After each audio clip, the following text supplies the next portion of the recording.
Oi, pessoal, mais uma vez, a gente aqui, mais uma semana. Acho que vai começar a ser um bordão falar mais uma semana a partir de agora, porque a gente tá aqui já há algumas semanas e a gente vai continuar, né? Se vocês têm assistido a TV esses dias, né, ou recentemente, né, eu tô gravando esse vídeo na quarta-feira, então foi hoje que aconteceu isso, né, mas vocês só vão ver esse vídeo um pouquinho mais pra frente. Eu acho que no momento que vocês verem esse vídeo, vocês já devem estar sabendo sobre o plano da retomada das aulas do Estado, né? Que deve ser igual para Paulínia, embora a nossa escola é municipal, para a gente voltar lá para o dia 8 de setembro, né? Ainda tem um bom caminho até a gente chegar lá, né? E mesmo quando a gente voltar, ainda vão ter uma série de restrições, não vai ser tão fácil como a gente pensa, né? Vai ser aos pouquinhos. É chato, né? Mas acho que a maior parte de vocês já deve estar com vontade de voltar às aulas, né? Ver os colegas, etc. Tal, mesmo que seja limitado, vamos dizer assim, tal, e com uma série de medidas para garantir a segurança da gente, que é o mais importante, né? Nossa saúde, etc. Tal.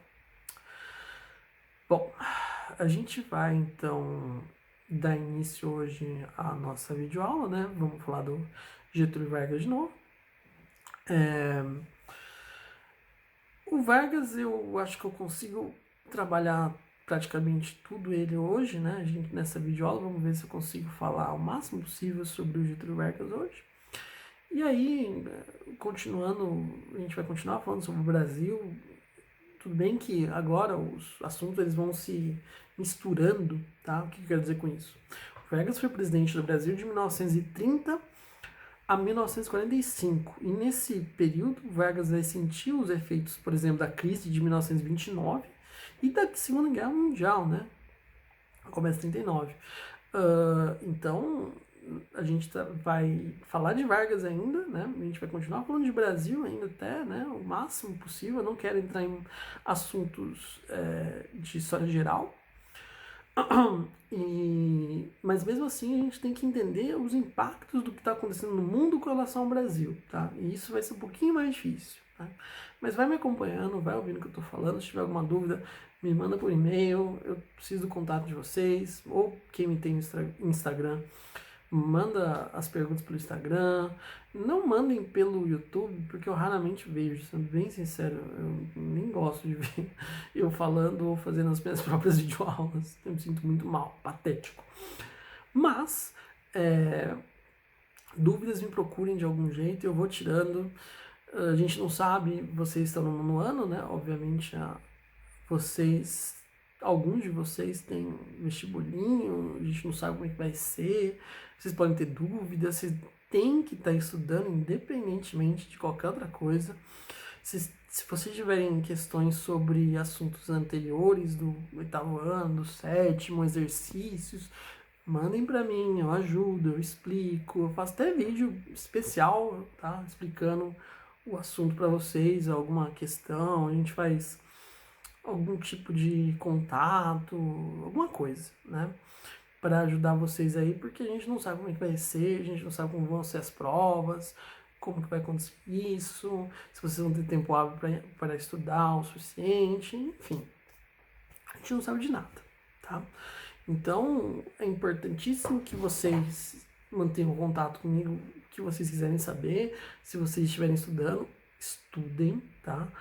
Aproveitem esse tempo aí para reverem coisas, além de fazer agora que vocês estão com um pouco mais de tempo, já que as atividades estão sendo, né, alternadas, tá? Deem uma procurada em tudo aí, tá, gente? Não parem só no que eu tô falando, não, né? E no que os outros professores colegas também estejam falando, tá? Vão atrás de mais, tudo bem? Bom, Vargas. Perdão pela introdução demorada. A gente parou na semana passada quando o Vargas de fato dá o golpe, né? Não na Revolução de 30, como a gente deve estar sabendo, mas no golpe de 1930, quando ele derruba o Washington Luiz, mesmo tendo perdido a eleição para o Júlio Prestes, e se torna presidente do Brasil. Eu terminei a aula falando sobre os grandes protestos que o Getúlio Vargas vai ser alvo, vai ser vítima nos primeiros anos de governo dele. É bem verdade que de 1930, quando ele toma o cargo de fato, até 1932, né, os dois, 1934, os 4 primeiros anos de governo dele, ele vai sofrer muita resistência. Muita gente pensou, mesmo apoiadores do Vargas, que assim que ele tomasse o poder, ele convocaria novas eleições. Mas não foi o que aconteceu.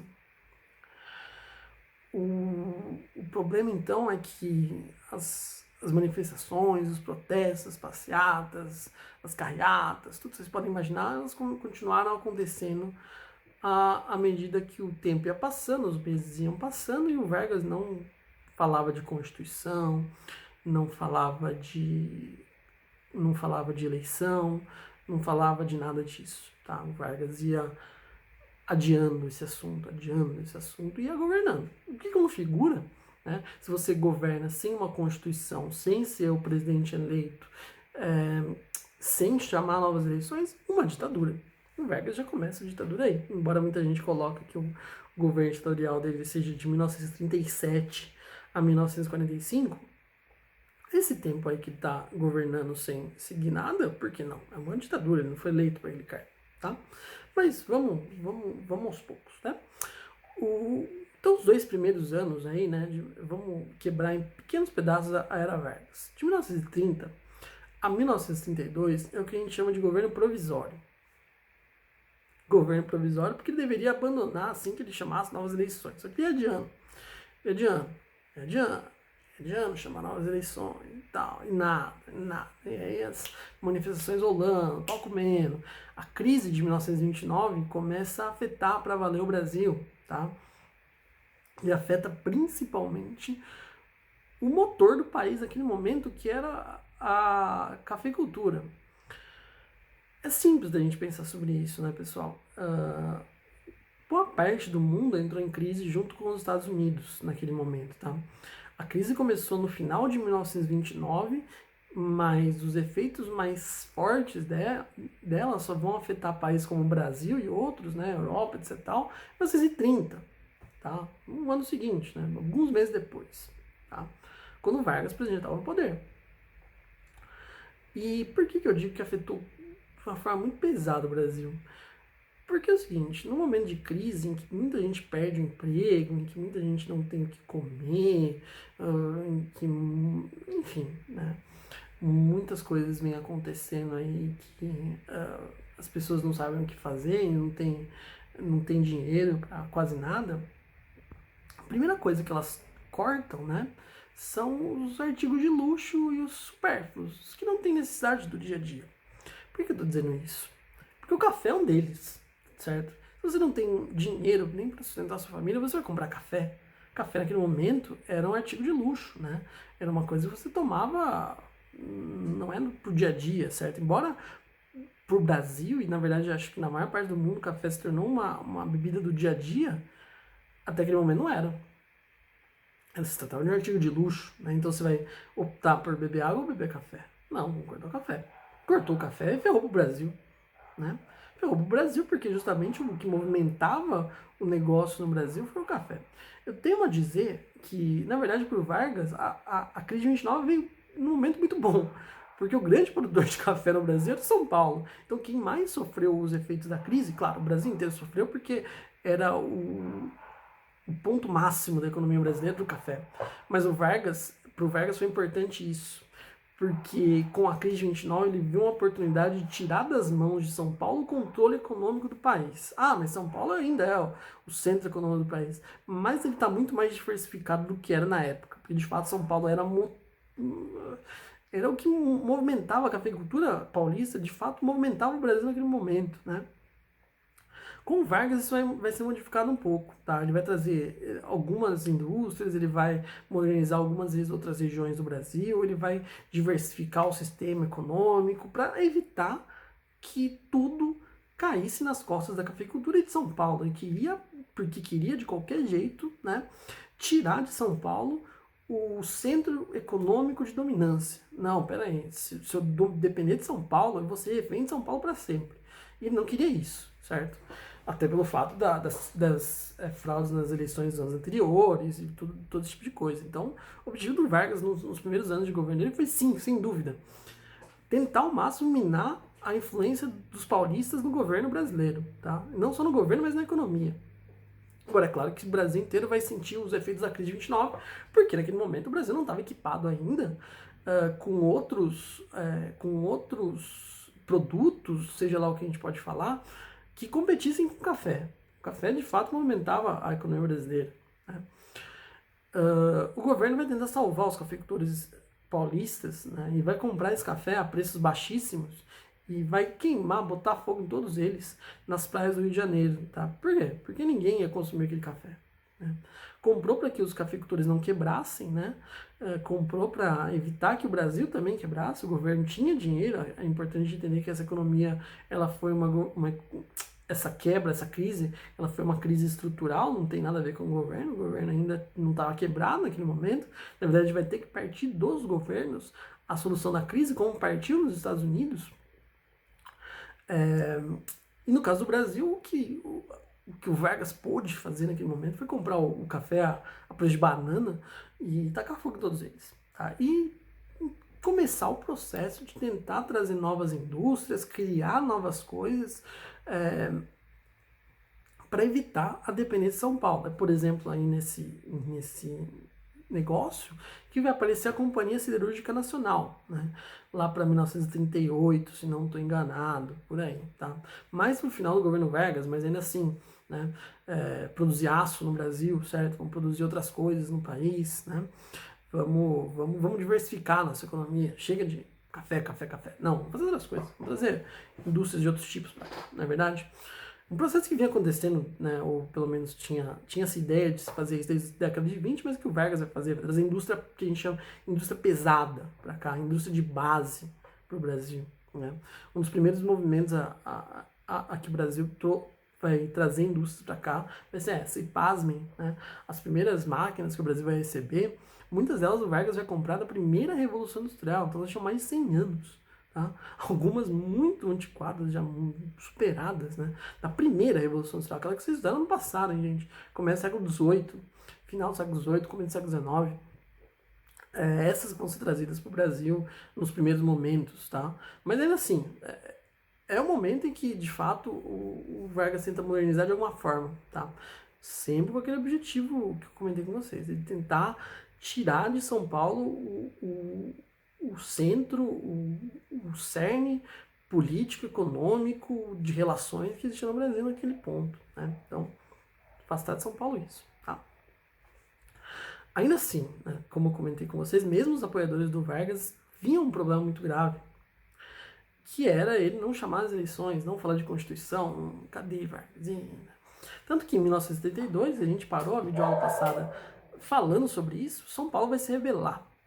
E vai ter a revolta constitucionalista de 1932, que até hoje é celebrada em São Paulo. Tá? Eu imagino que só em São Paulo, acho que não tem nenhum lugar do Brasil que tenha essa celebração da revolta constitucionalista, né? Em que São Paulo, de fato, lutou... Tá, vai, vamos diminuir isso. Mas que São Paulo, de fato, brigou com o resto do Brasil, entrou em conflito com o resto do Brasil, São Paulo, Estado de São Paulo, contra o resto do Brasil, hein? Para que o Vargas assumisse uma Constituição de qualquer jeito, tá? E isso veio na esteira de muitos outros movimentos, como, por exemplo, as manifestações que São Paulo fez contra o Vargas, pacíficas e que não deram certo. Né? Eu comentei sobre o movimento MMDC, na videoaula passada, né, do Martins Miragaia Drauzio e Camargo, os 4 meninos que foram assassinados numa manifestação pacífica em São Paulo, e que depois disso São Paulo não quis mais conversa com o Getúlio Vargas, né, e começou a convocar a população para pegar em armas contra o governo varguista. O fato é que depois da Revolta Constitucionalista de 1932, o Vargas ele vai prometer a Constituição. Né? Então, a gente vai ter o Vargas dizendo que ele vai preparar uma transição constitucionalista, ele vai preparar um sistema e que tudo isso vai acontecer nos anos posteriores. Bom, de fato, em 1933 começa a preparação para uma Constituição nova, tá? E essa Constituição ela vai ser colocada, promulgada, que a gente fala, em 1934. Né? E que ficava colocado lá que o Vargas seria o governante, né, do Brasil até as próximas eleições seriam em 38. Seria o presidente do Brasil até 38. Tá? Então, né, daquele jeito ali, bem mandrake, o Vargas deu um jeito de permanecer no poder por mais um belo tempo.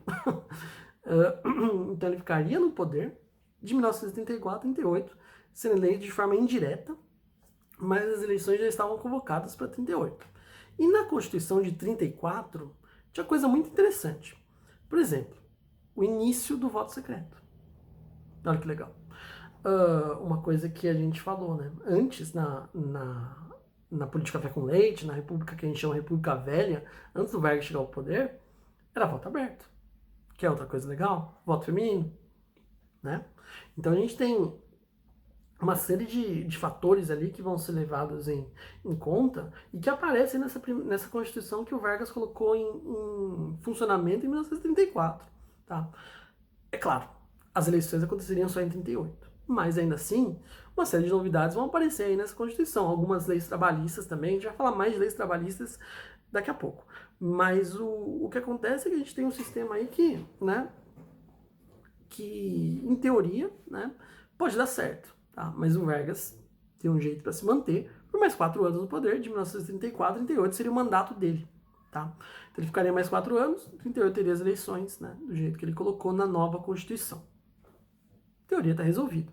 Tem Constituição, calmou São Paulo, certo? Ele vai ser o presidente do Brasil por mais 4 anos, né, de 32 a 48, de 34 a 38, tá? E depois segue o rumo, toca o barco, certo? Antes da gente falar o que aconteceu, porque ele vai ficar mais um pouquinho no poder, eu queria falar sobre o ambiente do Brasil, como é que estava o Brasil naquele momento, né? A política brasileira, o que ambientava a política brasileira naqueles anos de Vargas. Você, claro, tinha os inimigos do Vargas, certo? Você tinha pessoas que não... Além de São Paulo depois de um tempo vai desistir, tá? E quando eu digo desistir entre aspas. Vamos lá. É o seguinte. Bom, o que eu quero dizer, né, quando eu disse com relação a São Paulo ter desistido? Na verdade, não desistiu muito bem, tá? Não é bem isso que aconteceu. Tá? Mas o São Paulo tinha que entender que estava passando por um outro momento, né? Perdeu o centro, né, político que tinha, a importância política que tinha com a ideia da nova Constituição, de um voto secreto, então eles não tinham mais como ter qualquer tipo de influência política através da fraude mais, porque os votos agora vão ser contados todos de forma secreta, né? E também a questão econômica deles estava muito avariada naquele momento, estava uma crise muito grande, né, devido justamente a 29, devido justamente ao profundo problema que eles passavam devido ao café, né, o café ter sido cortado da maior parte das mesas da Europa naquele momento. Então, o café não era consumido mais tanto quanto era antes. Então, São Paulo tinha problemas muito mais graves para resolver naquele ponto do que ficar se preocupando tanto com Getúlio Vargas, que agora ia ficar no governo até 38, tá? Por isso, né, o projeto do Estado de São Paulo foi um projeto a longo prazo. É claro que São Paulo tinha interesse de retomar a presidência com o presidente paulista, com alguém que representava os interesses do Estado, com alguém que representava o que o Estado era para o Brasil, né? São Paulo desde sempre foi um Estado muito dominante na história do Brasil, não de uma maneira boa. Isso é bem importante deixar claro. São Paulo sempre representou muita coisa ruim na história do Brasil. Mas, de fato, sempre, isso não tem como negar a centralidade do Estado de São Paulo na história do Brasil, seja para o bem, e isso foi em pouquíssimas vezes, seja para o mal, na maior parte das vezes. Enfim, e isso eu falo como paulista, para deixar bem claro. Mas temos que, como eu falei para vocês, como eu falei sobre Guerra do Paraguai, temos que reconhecer os nossos erros históricos, né? Nossa responsabilidade histórica. Bom, então, que nem eu estava comentando, São Paulo não necessariamente desistiu, mas teve outros planos, outros projetos. O que eu quero dizer com isso? É nesse momento, na década de 30, justamente enquanto Vargas toma o governo, etc., que é fundada a Universidade de São Paulo. Tá? A Universidade de São Paulo é uma das maiores universidades do Brasil, né? Que eu tenho a honra de ter sido formado por lá.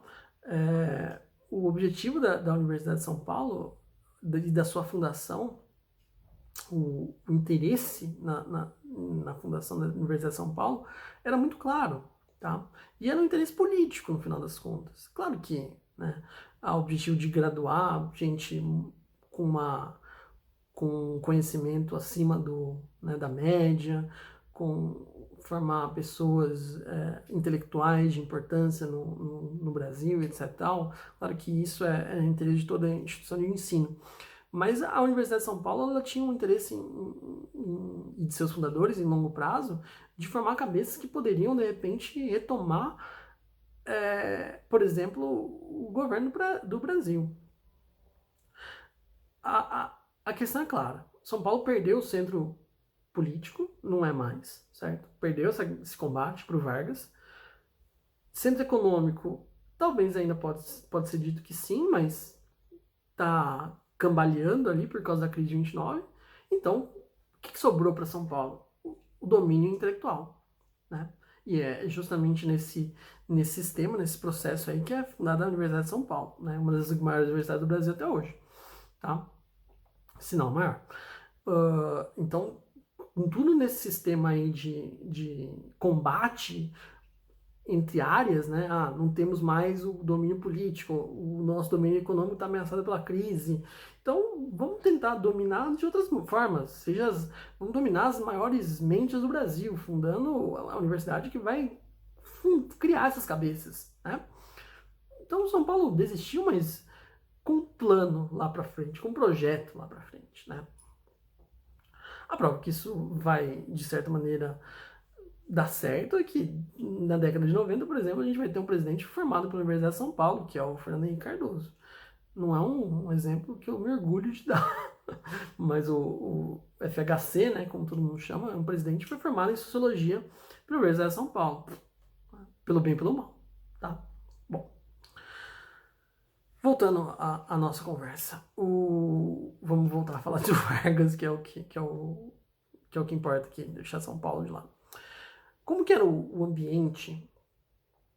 Como que era o ambiente do Brasil naquele momento? Né? Quais eram os grupos que habitavam ali o panorama do Brasil na década de 30? Você tinha dois grandes grupos importantes ali no Brasil durante aqueles anos de Vargas. Tá? O primeiro deles chamava-se Ação Integralista Brasileira, que era um grupo com ideais fascistas, nacionalistas, de direita, de extrema direita, certo? Comandado por um cara chamado Plínio Salgado. O outro grupo, e antes de falar do outro grupo, a Ação Integralista Brasileira, ou o integralismo, a A e B, aliada do Vargas, tá? Do outro lado, você tinha a ANL, Aliança Nacional Libertadora, que era o grupo dos comunistas, né? Vamos colocar entre aspas aqui, né? Liderada pelo Luiz Carlos Prestes, tá? E sua mulher Olga Benara Prestes. Esses grupos, né, eles tinham um conflito muito sério no Brasil naquele momento, tá? Conflito por influência, conflito por dominância, conflito de interesses, cada um representava um aspecto político, o comunismo à esquerda, o integralismo à direita, os dois muito fortes, com influências muito fortes vindo da Europa, o integralismo do fascismo e do nazismo alemão, do fascismo italiano, do nazismo alemão, o comunismo da influência soviética, da União Soviética naquele momento. Então, a Aliança Nacional, da influência comunista da União Soviética, perdão. Então, você tem um momento no Brasil que é comandado por grupos ali de interesses diferentes, de aspectos políticos totalmente diferentes, né? Opostos, certo? E onde que está o Vargas? Está no meio? Não. Eu comentei com vocês agora há pouco. O Vargas representava o aspecto da direita no governo. Por quê?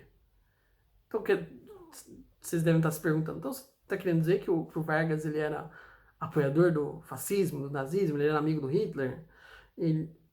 Sim. De uma forma bem resumida e bem porca, sim. O Vargas ele era um grande fã, tá? Um grande admirador das ideias fascistas e nazistas que estavam aparecendo na Europa. Para quem não sabe, né, e acho que todos vocês talvez, o fascismo e o nazismo, esses movimentos de extrema-direita, eles aparecem na Europa como uma resposta à crise de 29 e trazendo tudo que é de ruim dentro do ser humano, tá? Preconceitos, etc. Mas a gente vai discutir fascismo com mais calma, né? Quando a gente voltar para a sala de aula. Independentemente disso. O Vargas, naquele momento, ele era um grande apoiador dessas ideias. Ele era fã, número 1, de carteirinha, do Benito Mussolini, o ditador italiano. E também tinha uma grande afeição ao Adolf Hitler, tá? De maneira que a posição do Brasil durante a Segunda Guerra Mundial, ela era muito controversa. O Vargas, de fato, tinha uma admiração muito grande por esses sistemas. Tão grande a ponto do presidente dos Estados Unidos, o Franklin Roosevelt, naquele momento. O Franklin Roosevelt é o presidente um dos presidentes mais importantes dos Estados Unidos, porque foi ele que ajudou os Estados Unidos a superar a crise de 29 e também foi presidente durante a Segunda Guerra Mundial, a maior parte da Segunda Guerra Mundial. Ele veio para o Brasil para estabelecer uma relação de amizade com o Vargas, porque o Brasil era importante, era um centro importante caso o mundo entrasse em guerra. E o Brasil e o Vargas tinham muito interesse em entrar do lado italiano e alemão. O Roosevelt nos Estados Unidos não podia pensar em deixar que o Brasil entrasse para aquele lado. Não que ele tivesse medo do Brasil, não é isso. Mas o Brasil, com relação à América do Sul, é um grande centro, né? O Brasil dominava, como até hoje, por mais bizarro que seja dizer isso, domina a América do Sul. O Brasil é a potência sul-americana do mundo. Então, imagina se o Brasil, tão perto dos Estados Unidos, entrasse do lado da Alemanha e da Itália, né? E eles colocassem bases aqui no Brasil, etc. Então, o Roosevelt veio para fortalecer a aliança americana com os Estados Unidos aqui, tá? Tem um jantar com Vargas, tem até fotos desse jantar do Roosevelt com Getúlio Vargas, né? Para convencer, a gente é brother, viu? Qualquer coisa a gente tá junto, etc. Mas o Vargas, como um ditador, como ele vai se tornar, ele tinha muita admiração pelo sistema fascista italiano, né? Bom, só pra gente encerrar, tá? Porque a gente tem que falar de muita coisa ainda, tem muito Vargas pra gente trabalhar, não vai dar pra gente falar tudo isso hoje. O que acontece, então? 34, que nem eu comentei, tá? Ele coloca uma Constituição dizendo que teriam eleições daqui a 4 anos, em 1938, certo? Voto secreto, voto feminino, não sei o que, tal, beleza, ele vai ser presidente dos 4 anos, porém, nesse meio tempo, esses movimentos, que nem eu comentei, eles começam a ganhar força no Brasil. Tá? A A e B, o integralismo com seus apoiadores e o comunismo com seus outros apoiadores começam a dominar o ambiente brasileiro ali, né? Em conflitos e etc. Tal. Inclusive, no Brasil aparece um movimento chamado Intentona Comunista, tá? Dos inimigos do Getúlio Vargas para tomar o poder, certo? para conseguir apoiadores e para derrubar o próprio governo Vargas, certo? Que não funciona. Não funciona. Inclusive, como retaliação à intentona comunista, que foi liderada pelo Luiz Carlos Prestes, da ANL, né, Aliança Nacional Libertadora, vai fazer com que o Vargas mande a sua mulher, sua esposa, a Olga Belara Prestes, para a Alemanha. A Olga era judia, certo? E a Olga vai morrer na Alemanha como se fosse um presente do Getúlio Vargas para o Adolf Hitler, tá? Então, pegou a comunista judia que dava problema para ele aqui no Brasil e mandou para a Alemanha para ela morrer lá. E ela morre lá, numa câmara de gás, certo? O Luiz Carlos Prestes ele tem que fugir do Brasil e o negócio cada vez fica pior, porque o sistema comunista se torna uma ameaça de verdade para o Brasil. Quer dizer, para o Brasil, desculpa, péssima palavra. Ele se torna uma ameaça de fato para o governo Vargas. Não para o Brasil, mas para o Vargas. E por isso o Vargas vai começar a querer eliminar todo tipo de influência comunista que existe no país naquele momento, certo? Então ele prepara, em 1937, um ano antes de quando ele dizia que teria as novas eleições, quando ele disse que ia sair do governo, ele prepara um golpe, certo? Ele prepara um golpe em 1936, 37. E ele lança nos jornais, né, com apoio de políticos ali próximos a ele, ele lança nos jornais um plano falso, chamado Plano Cohen. Cohen, C-O-H-E-N. E nesse plano dizia que os comunistas tinham novamente um objetivo de tomar o governo do Brasil. E que eles iam tomar e iam derrubar o Vargas e instalar o comunismo no Brasil. Esse plano era falso. Foi criado pelo Getúlio Vargas, certo? E apoiadores de seu governo, os integralistas principalmente. O plano nunca existiu. Né? Mas serviu para o Vargas mostrar para todo mundo, olha, existe um plano. Que ninguém sabia que era falso naquele momento, se descobriu depois. Mas mostrou a população e instalou medo em todo mundo, né? Ó, o comunismo vai tomar o Brasil, a gente precisa fazer alguma coisa. E o Vargas falou, eu vou dar um jeito nisso. Como? Como que o Vargas vai dar um jeito nisso? Eu vou tomar o poder, eu vou ficar mais tempo, eu vou fazer uma ditadura para impedir que os comunistas tomem o Brasil. Então, em 1937, um ano antes de quando ele dizia que teriam eleições e ele sairia do governo, ele dá um golpe chamado golpe do Estado Novo.